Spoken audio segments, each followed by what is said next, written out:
What is up, everybody? Welcome back to another edition of the Sheehan Show here on Sherdog.com, and I am delighted today to be joined by my good colleague, Irish MMA journalist and worldwide MMA journalist, Ian O'Neill, to talk about the one on Prime Video 5 card.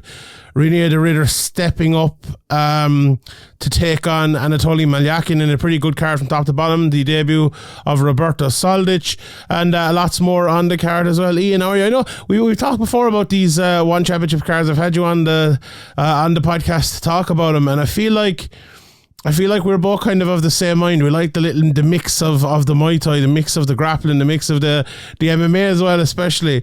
But I always try to start off these podcasts with like the differences between one championship and not even just one championship, but the differences between, say, like what PFL do differently to the UFC, or what one championship do differently to the UFC or to PFL or to Bellator.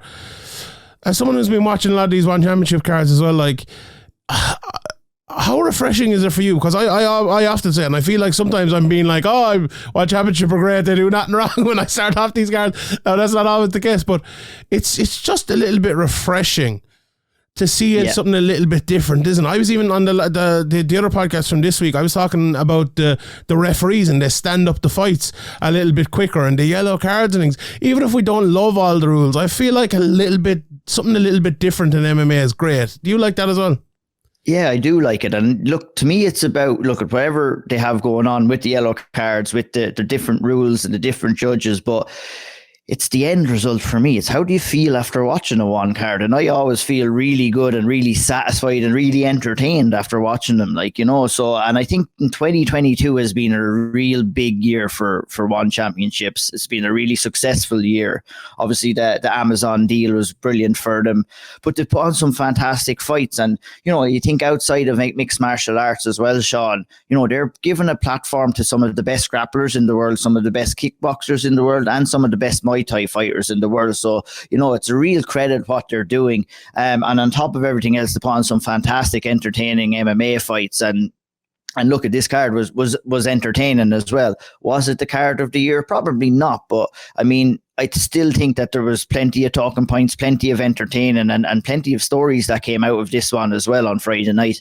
Yeah, I suppose we'll get into the card as well, but it kind of shows you in this main event the weight movements as well, and they really try to create history. We've seen it with Angela Lee in the past, and not even too far in the past, and we've seen it with Christian Lee and with others, Demetrius Johnson, and move them up and down weights.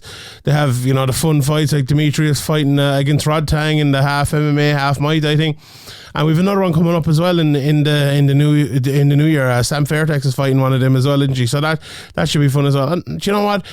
I before, you know, I was kind of like anti-gimmicks, I think, maybe, and I'm not sure this is necessarily a gimmick, but I think I've covering the PFL, I kind of fell in love with their format a little bit. I know you've enjoyed it a lot longer than me, and I think at one championship it's the same. Like, I like a bit of the Muay Thai, and I like a bit of the grappling. I know you're going to run us through the Muay Thai and the grappling that happened here on these cards today, because you've been obviously following that a lot longer than me as well. But I just enjoy it. I do enjoy it. Let's start with the main event though, and let's talk about it. Anatoliy Malykhin against Reinier De Ridder. Honestly, I didn't think Malykhin would have this half as easy as he had it. I gave De Ridder as one of my bets for the week. I thought he was going to do well, and it just didn't turn out that way. Like, De Ridder does what he always tries to do. He immediately got into the action, but he could not get that takedown. And then from there, Malykhin just started landing stiff right hand after stiff right hand. And I don't know about you, Ian, but like, I thought De Ridder turned into a kind of a panic fighter at that stage. He was like panic 100%. Jabbing. Like, he to me, kind of quickly realised he couldn't win, and he was trying to convince himself by throwing a few jabs, but then that big right hand came, and the big hammer fist coffin nail came, and there was no convincing yourself after that. It was a great performance from Malykhin, but like, I was kind of surprised and kind of shocked by someone. Okay, he was undefeated, so maybe we shouldn't be too shocked, but by someone who was so quickly kind of beaten, that was the kind of the big takeaway for me. What way did you see it? Pretty much that. And look at my notes here, and my first note was Malykhin is an animal. It was complete domination here. And you know what? De Ridder's striking got a little bit exposed in this fight. And we could see at the start of the fight when De Ridder tried to kind of close the distance. He'll close into the clinch position, try and get an inside trip, try and get an outside trip. But Malykhin was just too strong. He was too powerful. And like you said, you could see the shift of emotion in De Ridder inside in the cage when he couldn't get the fight down, where he was like, oh my God, I haven't prepared for this. He's stopping the takedowns. He's landing big shots. And like you said, it was complete panic. And I just think, De Ridder has been a fantastic champion, two-time champion at middleweight and obviously light heavyweight as well. And I think, he needed something like this to kind of realize that, plan A isn't always going to work. And we've talked about that time and time again. At the very top of mixed martial arts, you need more than just a plan A. You need a plan B. You need a plan C. I was interested with Malykhin's kind of move down to see what energy would have maybe going into the later rounds, how much the grappling exchanges would affect his cardio, but none of that was a problem. He just looked like a man that was refusing to lose that night. He looked in phenomenal shape coming in, like absolutely ripped. I thought he suited the weight quite well. Obviously coming in as the interim heavyweight champion. It was going to be interesting to see. For me, that was the biggest question hanging over his head. Obviously his power was going to carry down, but was he going to be able to stay doing that? But he didn't even let it get past round one. It was just a complete and utter destruction. And Malykhin he's after having a serious year, and he's not going to be easy to be a heavyweight or at light heavyweight. And he's also talking about moving down to middleweight as well. I don't know whether he's going to have to go off a leg or something, I think, to get down to that weight. I'm not quite sure how he'll manage that, but really, De Ridder will be back. He will respond, but this was a real eye-opening moment for him, because there was a stage where you could visibly see he was like a rabbit stuck in headlights, where he did not really know what to do, did not know where to go, and ultimately ended up getting brutally knocked out as a result. Yeah, I think the 2 points you made there about like the striking being exposed and the fact that he didn't have a plan B is like, geez, that's an awful bad thing to say about a fighter, but it's true. And sometimes we saw with Kayla Harrison last week. Sometimes when you are undefeated, you haven't been exposed. I had someone actually commented to me this week, the word exposed, I like to use it a little bit differently in like the horse racing parlance, I think, more than the MMA fan parlance. And someone corrected me this week. It's like when they do something over and over and over again, and then that's what exposed on horse racing truly means. Now, I know is that as applicable to MMA, to be honest, because if that is the case, they're probably gone and we won't see him anymore. But like De Ridder in this fight, like if you're talking about Malykhin going down the weight to chase De Ridder's belt down there, that's not going to go well for him, because as you said, he had a big issue with the striking, right? And that's the first things first. He has been working a lot on his striking. They always say in the commentary he's been over in Holland, working with strikers now. We know how good his wrestling has been. But if he's been doing that for the last couple of years, and there's absolutely nothing you can do to even avoid it. And it's not like Malykhin was going in there going full wonder boy, throwing wheel kicks and kicks to the liver and thing. He's basically throwing the right hand down through the middle, and he couldn't deal with it.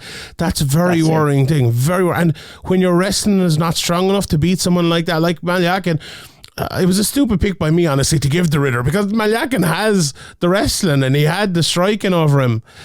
I was the same opinion of you though, Sean. I mean, I fancied De Ridder to kind of get the fight down, and I kind of fancied him to kind of dominate those grappling exchanges where Malykhin would have been probably trying to defend to get back up. And I saw that if I was De Ridder's team, what I would have liked to done is kind of initiate those grappling exchanges, make Malykhin work, bring him into later rounds, and then just grind on him. And I guess that was probably the game plan. But we could see in the first initial clinch, when Reinier De Ridder separated from that, there was a different look on his face where he was like, oh, this guy is actually very powerful and very strong, and this is not going to be easy to get down. And then when you get hit with a strike with the power of a guy like Malykhin, that can change your whole way of thinking. And I just, unfortunately for De Ridder, all of that stuff unfolded in front of the live audience, in front of the live crowd as well.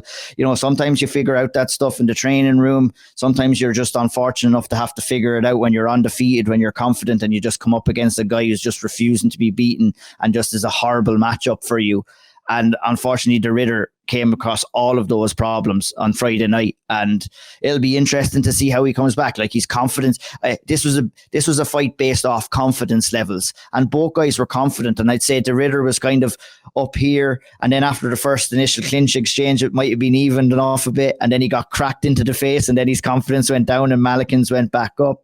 And I think he just kind of folded and was just clipped, and it was like he probably knew within 30 or 40 seconds that this fight was going to be so difficult inside of a minute that he was probably going to lose. And that is a horrible situation to be in when you're inside the cage. Yeah, you hear Chael Sonnen has talked about that a few times. Like, people know when they're beat, like, and that must be such a hard thing to know that so early. Like, as I said at the start of this, you could see him trying to kind of convince himself that he wasn't beat, but when that right hand came at the end, there was no more you could do after that. But look, credit to Malykhin. Scary, Sean. Look at I've been in that position before inside the cage where, you know, you get an idea before the fight goes, and it's a scary position to be in, like, because you're pretty much in survival mode and you're doing anything to try and not get knocked out, but that's not what you need to be doing in there. That's definitely going to lead for you to get knocked out when you're panicking, when you're turning, you're just not there, your confidence is shot. It's just a horrible situation. But look at De Ridder, he's been a fantastic champion. He's still the middleweight champion, and he has still an exciting future, but it's back to the drawing board for him, and he's going to have to bring a new game because this allure, this mystique around him is now gone. It's completely gone. And Malykhin is now the guy in light heavyweight division and heavyweight, and if he wants to try and become the middleweight champion too, fair play to him. I would fancy him in that fight as well if he could make the weight. Yeah, indeed. And it's now as well, it's not only he lost this fight for De Ridder, it's that people find him in the future. Before it would have been like, oh, how are we going to stop his wrestling? So, well, if we stop his wrestling, you know, it's kind of changing attitude, which is going to be tough. But looking forward to seeing what they both do next. Before we get to Roberto Soldic, just talk quickly about the Ruotolo brothers. Tyne and Kade are both on this, I suppose, differing sort of grappling fest they have there. The Kade Ruotolo fight, or whatever you call it, match against Gabriel was a bit of a scrappy one. As I kind of went through it here, I would say there was a lot of like standing up and trying to get in and not much happening. And then the Thai one was a little bit more exciting, obviously finished in the wrist lock. I don't know how much you know about these two boys, but I've watched I think 2 or 3 of Kade Ruotolo's matches now. And I suppose these two are kind of what you get from grappling. Sometimes one is really good and one is really exciting, and the other one's like, you know, it's entertaining, but it's like, when's this going to end? We know who's going to win. Yeah, it's 100%. Like, I mean, look at the Ruotolo brothers are phenoms in the grappling world. You know, they're young, kind of promising grapplers, and it's great to see them getting this kind of opportunity as well. To kind of piggyback, obviously, with Kade's fight, he got the draw, and it kind of feels a little bit anticlimactic, really, at the end of the day, where you're like, there was no clear winner, but you have to beat the champion to become the champion. Whereas that, I'd like maybe, you know, that Eddie Bravo invitational rule, maybe where you have maybe an overtime round or something where you have to kind of escape a submission or put on a submission. But like the Ruotolo brothers, they're fun to watch. He came close with a couple of knee bars, but it was a pretty even contest overall. And I think that, you know, a guy like Matheus Gabriel is going to be happy that he lasted 10 minutes with a guy like Kade Ruotolo. And I think that's the unfortunate thing, and I guess maybe to be a small bit negative about the grappling thing is that you kind of get no closure on most of those fights, and it kind of takes away from the grappling sometimes when we don't get that finish. But like, I'm delighted to see guys like Kade Ruotolo and there's lots of different grappling phenoms that have taken part in one championships this year. The fact that they're getting that opportunity, they're getting the kind of the money and the chance to get bonuses as well is a great thing. But I mean, when we go to draws, when we do, it kind of feels a little bit anticlimactic, but nonetheless, not taken away from any of the skill set from Kade Ruotolo or Matheus Gabriel as well. So I think they're both fantastic grapplers, and look, we'll probably see that match again sometime down the line. What do you think of the Taiwan? He was against Gafurov, who's been around for a long time, and he ended up getting the win as well. Is it a wrist lock he got in the end? That was like, sometimes there seems to be a lot of like the Russian maybe sambo artists got in there against the jiu-jitsu guys, and I feel like that kind of plays into getting the jiu-jitsu guys maybe wins a little bit, and maybe it did here. It does, and we've seen that quite a few times now this year in one championships as well, and where you know, that straight Brazilian jiu-jitsu and the Brazilian jiu-jitsu wrestling that the Ruotolo brothers bring in, it seems to kind of go quite well against any sambo combat athlete that's coming in from Russia. And I think that Thai did very well. Just kind of, it was in getting control straight away and working for that wrist lock, and he got it done in just over 5 minutes. And I think it was a fantastic performance for him as well. And look, it's a great story. The two Ruotolo brothers are doing some great things in the grappling world. They're getting some great exposure at one championship, and they'll have a couple of big years coming up too as well. And it'd be interesting to see maybe if they do kind of make the transition over to actual maybe fight. But look, if you're in there, you're getting the exposure, you're getting finishes, you have a chance to win 50k bonuses.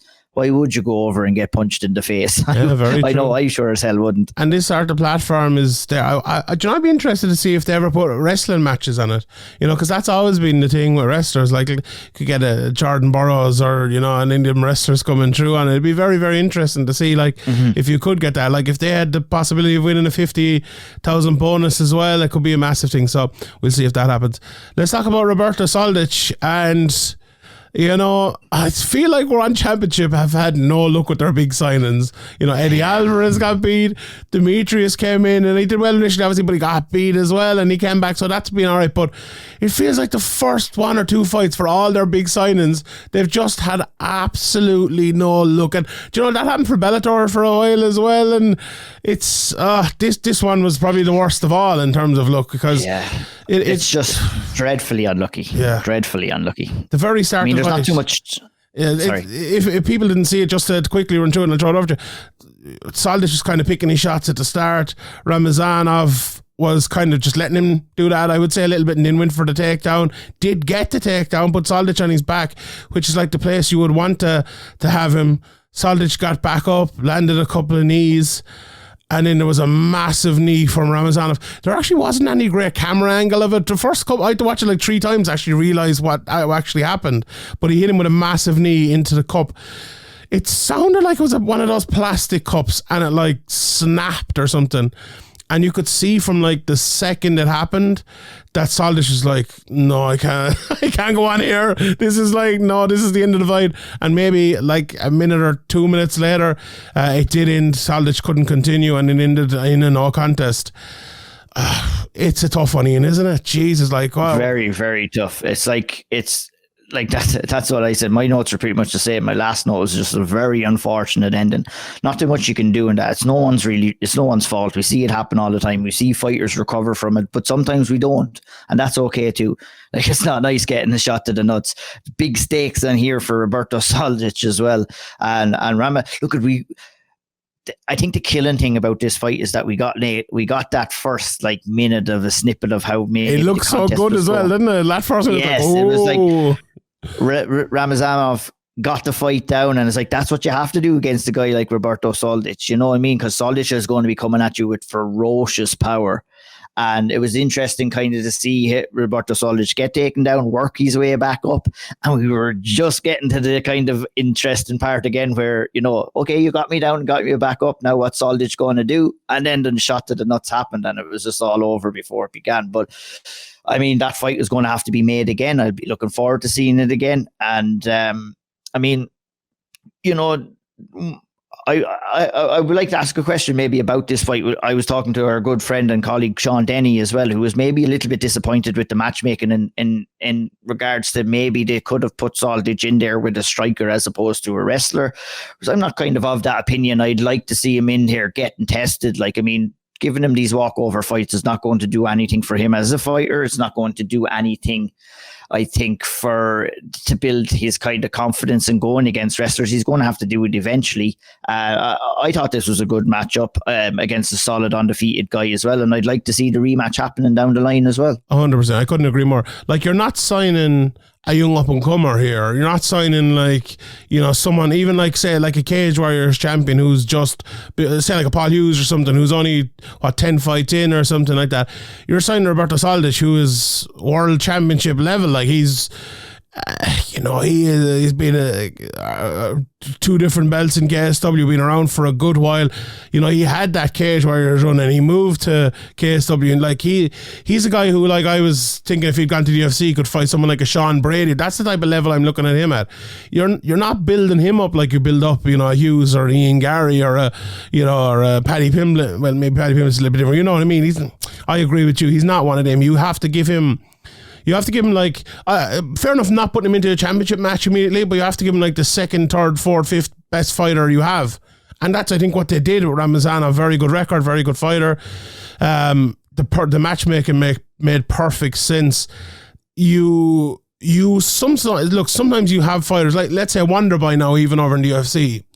No problem now. Give Wonderboy strikers for the rest of his career. Forget about the title picture, you know. Put him in there with fun matchups. I remember once his Rampage got to that place in his career. It's like, why are you putting him in there with, you know, wrestlers? Put him in there with Fabio Maldonado or someone who's going to strike with him, and those fights are going to be better. Not for Soldic at this stage of his career. Soldic is championship material in 2023. Like, you know, he's get him straight in there, and that Ramazanov fight was the perfect move for it. You know, it's interesting to see if they will remake it. You know, maybe they will, maybe they won't. Like, One Championship usually do have things kind of planned out, who's going to be next, what's going to be next, and it'll be interesting to see if they do remake it or if they just kind of move Soldic on. I would kind of say they probably have to remake it on. They've lots of cards. Too many questions still there. Like, I mean, we didn't get to see a true path of the way the fight was going. Like, sometimes, for instance, we'll say with Leon Edwards versus Bilal Muhammad, per se. You know, we saw Leon Edwards was kind of getting the upper hand in that fight before the eye poke happened. So, I mean, we could kind of, like, without truly knowing, but you could kind of get an idea of the way the fight was going. I don't think we got that in Soldic and Ramazanov. And I think I'd like to see that again, just to kind of get a clear outcome and who was the better fighter there. Yeah, 100%. Let's move on. Let's talk about Tynanes, Lowen Tynanes against DSP, as they were calling him. I'll just run through the fight if people haven't seen it. So the fight started off with a Park head kick, as like he always throws. Park kind of kept touching his leg as if like, oh, you're going to take me down, you're going to take me down. And Lowen didn't for like over 2 minutes, 2.5 minutes or something. Then he got a takedown, and it was a pretty easy takedown, if we're being honest. He was looking for the arm, didn't get it, ground and pound in. Didn't look in massive control, but he kept managing to keep the position, which, if anyone has watched Lowen Tynanes, that's kind of the way he fights. Also, the best nickname in MMA, Tynanesaurus Rex. What an absolutely brilliant nickname. It's a great nickname. Round 2, leg kicks from Park. It was about 90 seconds before the takedown came. He didn't get it, but he got to the clinch, got out to the open again. And Tynanes just doesn't do anything when the fight is standing. He just waits for a takedown. Herb was warning Park.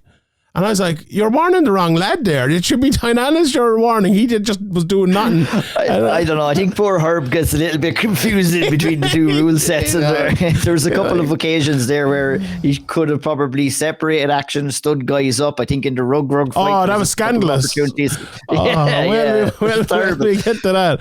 But Tynanes, the story of the fight for him, Sean, was getting that takedown. I think he realised early in the fight that he had the advantage in the grappling department, and he started off well. Round 1 was his most successful round, looked full of energy, did start to look to slow down in round 2 a little bit, and like my note said it too, Herb was reffing and not calling for action, but he did eventually get them stood up in round 2. Park landed a kick so well as he did, but that just opened up the chance for Tynanes to close the distance again, get the fight against the cage, get the fight down. And, you know, he was able to secure black control when he got down there too. And I mean, if it ain't broke, don't fix it. That was the route to victory. That's what he needed to do. Obviously, Herb's responsibility is to try and keep them as active as possible. He, like, based off one championship rules, he could have done maybe a little bit better in that. But I think, the story of the fight was the takedown. No idea how this fight was a split decision, to be honest. Oh, was it? I didn't even wait for that. I was like, we'll just move on to the next one. I was like that. No, one judge gave the fight to Park, and I don't see it. I don't understand. There's a couple of those scorecards, I think, throughout the night that are pretty head scratching. But look, the winner was Tynanes, and the rightful winner was Tynanes, and it was a good performance. I mean, throw him in there with a guy who can defend the takedown next, and let's see what happens. He'd probably lose if that happens. Yeah, I think so. Like, you even saw at the end of the second round, Park got him with a hip toss and took him down as well. So I think Tynanes is one of those guys that mightn't enjoy end up in his back all the time. But as you said, in the third round, he had the back for the whole round, and it was a good performance from him there. We'll move on and talk about Eduard Folayang against Marques here. This fight, to me, Edson Marques, I've watched him now a couple of times, and I honestly, sometimes you see different sports, different people, and you're not sure how they're so effective. It's like, sometimes he throws a nice jab, but like 90% of the time, it's like it's this sharp jab, and it's just not doing what you'd expect. And I don't know, like, to me, to kind of go through the fight a little bit, it looked at the very start of this like Folayang had put on a lot of size, and it just made him so much slower. And the two of them are just kind of throwing front kicks a lot.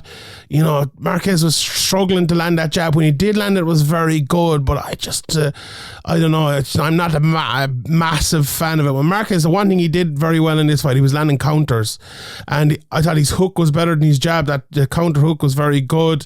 Both were throwing spinning shots. Folayang was reaching in because of the height, and that was a real issue for him because he kept getting countered when he reached in, kind of hurt him at the end of round one. Then in round two, he was landing more counters after the low kick again. The short counters were the best shots that Marques was landing, but then the right hand after the clinch came knocked Folayang down and kind of finished him. Like, I'm not sure if Marques is good or if this fight made him look good. Like, Folayang definitely looked to me a bit older. He looked a bit bigger. He looked a bit slower. Maybe it's just my bias against Marques because I don't know. I just can't see it. It's not that I don't want to see it. But What did you think of it? I thought this fight was based off a battle on distance where Marques was so happy just to fight on the outside, keep Folayang on the end of his shots. Folayang had the responsibility then to try and get into the inside to land these big heavy shots. Folayang probably had the more power of the two, but was unable to get off his shots. He was unable to get on the inside.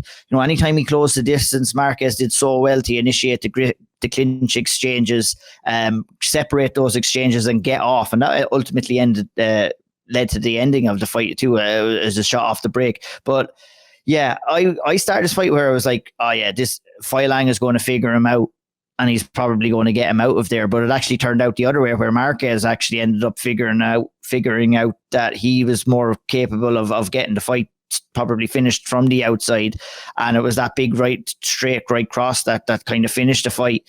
A good stoppage. Folayang was on skates, but I wouldn't be convinced that someone like Marques is going to go on to do that great of things in the division, to be honest. And it might be a little bit harsh to say after a win like that, but it was interesting to see. It was, I think, it was the right hand over the top that he was timing Folayang's jab with, and it was just working every single time. And I think we saw something similar in the Amber Kitchen fight as well, where that jab was being timed over the top. And as the fight went on, Marques got more confident and kind of pushed the action a little bit more in round two then, and that ultimately led to his finish. But look at it, he found a way, and he found a way before Folayang could find a way. But I think if you're fighting against a guy like Marques, you're going to try and push him on the back foot. You're going to try and close the distance and land some big shots in boxing range. And I think if you can kind of counteract what he brings to you in the clinch, that you're going to cause Marques problems. And I'll be interested to see if they'll match him up with someone who can do that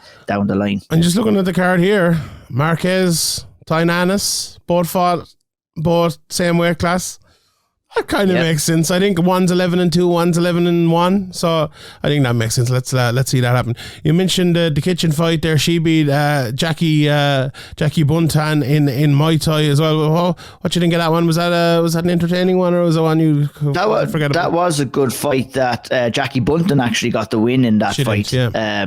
Amber Kitchen came in, highly touted UK Thai boxer, very, very good fighter as well. But this one was a really super technical fight. A lot of feeling out in round one. Every time Buntan got inside, she landed well, and she was causing Amber Kitchen some trouble. Kitchen was this, like the last fight we talked about between Folayang and Marques. Yeah. This was a kind of a battle of distance as well. Whereas that, Kitchen was trying to keep Buntan away from her with teeps, with long jabs. Kitchen landed a nice right hand in round one, but it was a very close round. Buntan came out and landed some big shots at the start of round two. It was the right hand that was landing all night for Buntan on Kitchen. The start of round three big left hooks landed in a row. As this fight was progressing, Kitchen was kind of the distance between both fighters was growing and growing and growing, and Buntan really kind of came into this fight and grew into the fight. And, she carried more power. She used that power well, and she was the rightful winner of the fight overall. A very technical fight. That's what I love watching as well. Round one, really close, really tight, really technical. Round two, they opened up a little bit more, and it was round three that Buntan kind of really took control, and it was an excellent performance, and I'm looking forward to seeing her fight again. Very good, very good. We'll leave Reug for last because I'm sure we'll have a bit of a chat about that. The Heqin Zamboanga fight was, to me, a very interesting fight. I've watched Heqin now a good few times, and you know what? She fought so differently in this fight than what she normally fights. She's usually a straight up fundamental fighter, and she was very aggressive in this fight. And at times it worked for her, but at times, it was very much playing into Zamboanga's game. I think she struggled to settle in the fight. It was a panic as well. And you know what? I noticed that a few times in this card, and I don't know if you noticed too. I think it was maybe fighting in front of a crowd. A lot of these people haven't probably fought in front of a big crowd, and the Filipino crowd was absolutely fantastic as well. So they did a great job. They love their mixed martial arts in the Philippines. I was actually in there. I was lucky enough in 2020 to be not in the arena itself, but in the kind of Mall of Asia where the event happened. And fantastic arena, big arena too. But MMA is big in the Philippines. They're a fighting nation. We have Manny Pacquiao. We have lots of good boxers coming out of there too. And we've seen in recent years now, and especially in one championships, that they have some good, solid fighters coming through in the Philippines. And I think, Denice Zamboanga is another good one there as well. Heqin, I feel she let herself down with her head movement here. She just kept all fight getting hit with that big overhand right. She was getting her jab getting time. She was closing the distance, but just walking onto those big right hands, and you could see the damage on her face as the fight was progressing. It was a pretty wild fight, a very entertaining fight. Very good fight, yeah. A great fight to get us kicked off on the card. Maybe if you wanted to take us through it, I really enjoyed this one now overall. Yeah, it was what I was going to say there. Aggressive in the first round from both of them, but not especially from Heqin, but I suppose especially from Heqin, because it was very different from what she normally does. She tried to settle in the second, but as you said, that right hand from Zamboanga just kept landing, and she couldn't settle. And in the third, I kind of think she just went, look, why bother trying to settle, and just kind of went for it as well. It was a split decision. I think that I found it hard to split him, to be honest, because even though Heqin didn't fight brilliantly in terms of how she probably should fight, I still think she probably won 75% of the fight.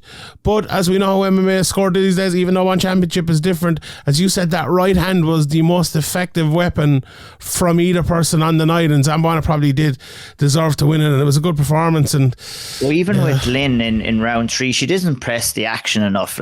She didn't come across as a fighter, in my opinion, who was losing the fight, although round one was very, very close. I think round two and round three, the fight was starting to get away from her. And I think she was kind of accepting that more so than kind of trying to push the action. But that's easy to say when I'm not taking those big right bombs that whenever she did move forward and tried to press the action, that, you know, she was eating those big shots. I don't even know if pressing the action was the right thing for her to do. Like, I think when she even did that, not. I think but it's so hard. It's easy for us to say sitting here, but like, if she could have kept her at the end of the jab, I genuinely do think the crowds took her away a little bit. And just to kind of maybe even transition into the Reug fight, I think there might have been a little bit of that in it too, but in the opposite. I think maybe like his corner, even himself, had like saying, settle now, don't listen to the crowd, don't get taken away in it. And it ended up being a lot of jabbing and a lot of clinching. And I was at a wedding over the weekend, and I was someone tweeted me, "You watching Reug?" And I was like, oh, just coming on. I got up on my phone and I was watching it. And usually like, I'd be going wild in a Reug fight, and there wasn't much to get wild in this one, like not massively happened. Well, I run us through the fight there in the Reug fight. It was, look, another solid performance from Reug, but not the Reug of old, I suppose. No, I'm sorry, and I don't mean to be I love Reug, but I don't mean to be too negative, but this was a very low quality fight, to be honest, from both guys. I think Reug had the advantage in the grappling department. He figured that out early, but, you know, Irish John Mitchell in his corner has done some work with Reug on the feet. Obviously, he has that grappling background, if you want to call it a background. So he is working on his striking, but he was throwing lazy leg kicks. He didn't look comfortable in round 2 and round 3 on the feet. Was happy. I thought Herb Dean did him a lot of favours by not standing this fight up, where it could have been stood up a hell of a lot of times where there was minimal action on the ground. Look, at when he did call for action, Reug did get busy. He landed some big shots at the end of round 1. You know, round 2 was pretty much the same. Kind of lured Mirzamukhamedov. I got to butcher that name. I'm not even going for that one. That's a mouthful on a Sunday morning here in Canada. But I think, you know, Reug knew where he had the advantage. He utilised it. But the takedown defense for Mirzamukhamedov was absolutely dreadful. We'll go with Jasur. Yeah, Jasur. Jasur was absolutely dreadful here. Like, I mean, you know that Reug is going to want to take you down. A simple overhook and falling down on your back is not the defense you want. You want to be sprawling down. You want to be pushing his head down. Look, I'm all big for Reug, but like you said, the hype has kind of died down a little bit, and I don't know whether is it because the realization is slowly coming to fruition that, you know, he needs a lot of work. He's probably not going to be a superstar strike kind of a fighter. I think he's getting the work. You can still put him in fun fights. I think he's getting the work. Like, we have to, you know, okay, Reug started and he was raw, you know, as a piece of steak, you know, and there's no doubt about it that he is getting that work in. As you said, he's training now out in Dubai. He's training with John Mitchell. People are putting work into him, and that's going to take time. Like, you can't do that overnight. You have like this unbelievable raw athlete with the strength of 10 bulls and the wrestling ability of some of the best in the world. He's brilliant. Like, if the striker can improve, you know, his cardio was an issue in the 2 fights ago where he got hit. He didn't like it that much. Slight issue this fight too. A little bit of an issue but he did tire out. He did get hit, but he didn't give up this time. He kept going. He was still there in the 3rd round and he won the decision. So, look, the improvements, you're trying to take a guy and you're really trying to mold him. And, you know, I compared a little bit, and this is a weird comparison, with Aaron Pico. He was just wild and everything was out there, and you had to kind of draw him back and you had to make him like a wrestler for 5 or 6 fights before you can put the wrestling and the striking and the jiu-jitsu all together and then unleash him as this, you know, great fighter again, which you would say he probably is now or would be looking to be going forward. And Reug it's going to be the same. This is not going to be a 2, 3, 4 fight thing. I think it's probably going to be a 6, 7, 8, 9, 10 fight type of a thing. And maybe it won't work. Now, I'm not saying it will or anything, but I hope it does, because he's great fun and, you know, there is a mystique about him. But yeah, it certainly wasn't there. He's got plenty of time to do it. Look, he's only 30 years of age. And look, I knew, and I was like, I had a conversation with myself, do I want to bring it down that road? But honestly, that's what I felt watching the fight, where it was like, geez, he needs a little bit of work. But what you said, if we put him in the right matches and we give him the time to grow, well, something might be able to happen then. But I'd be very worried of him going in there against a good striker that has good takedown defense at this stage. Yeah. So hopefully One Championships match him. Yeah, I think they should match him, and I think they will match him accordingly as well. But he's a fun guy, man. I'm on the Reug train. You know, I kind of wanted to say that about him. I feel bad. I feel bad after saying that it wasn't great, but you know, it is what it is, and I'll be tuning in to watch Reug's next fight and all of his fights as well, because he's a legend. He's a specimen, and he's a great story. I need a Reug picture for behind me on the wall here. That's what I need. Any Reug pictures out there, let me know. Right, we will capped off a fantastic weekend for Senegal sports as well. Jesus. Did it? He's Senegalese, isn't he? Aren't Senegal playing? Are Senegal not playing England? No. They're gone. Well, they'll be true. That's not today, though. Is it? It'll be by the time this video is out, we'll know. So maybe it's a fantastic weekend. Maybe it's a brilliant weekend then for Senegal, or else it's kind of a bad one. But we'll see. The Sadio Mane of MMA Reug is very good. Maybe they might be able to get Reug in as they'll be needing. Abu Bakr is going to be suspended. They could get Reug in up front, get him on the end of a high ball. He'd be a good centre back. I wouldn't like to go for a header against Reug. I wouldn't like to be going off shoulder to shoulder with that. God, no. Right, we will leave it there. Ian, thank you very much for joining me. Follow him at O'Neill MMA over on Twitter. Listen to the Old Triangle Irish MMA podcast and all his stuff over on SevereMMA. And thank you, Ian. Thank you to everybody for listening. I'm Sheehan for the Sheehan Show on Sherdog.com, and we'll see you all next time.